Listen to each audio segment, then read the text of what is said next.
Ils étaient nombreux à prendre part au lancement de la 14e édition du répertoire des prix de référence, un document qui indique les prix de produits couramment utilisés par l'administration publique. Après sa présentation, son utilité a été expliquée à l'assistance.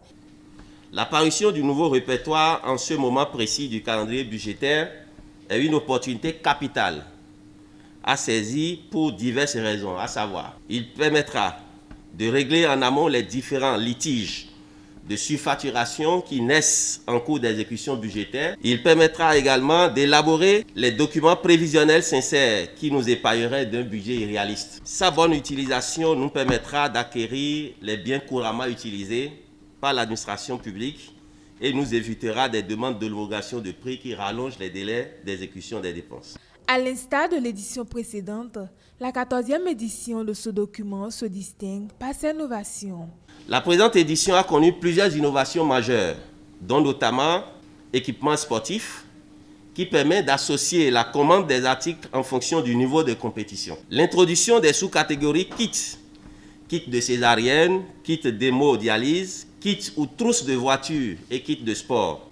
La définition d'une nouvelle architecture et présentation de certains appareils, lampes électriques, climatiseurs, réfrigérateurs, pour tenir compte de leurs spécifications techniques et de leur performance énergétique conformément aux dispositions du décret 2018-563 du 19 décembre 2018 fixant les normes de performance énergétique minimale et le système d'étiquetage énergétique des appareils. Le directeur de cabinet du ministère de l'Économie et des Finances, présent à cette cérémonie, a rappelé l'attachement du ministre à la stabilité financière.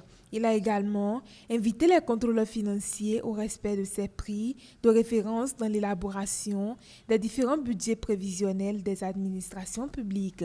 L'assainissement des finances publiques et la bonne gouvernance occupent une place de choix dans la politique gouvernementale et le ministre de l'Économie et des Finances y est particulièrement très attaché.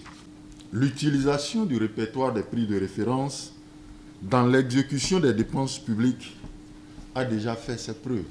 Aux contrôleurs financiers et à ses collègues délégués, je voudrais les inviter à faire une évaluation de la prise en compte du répertoire des prix de référence dans les différents documents budgétaires prévisionnels, notamment les plans de travail annuels et les plans pluriannuels de passation des marchés publics.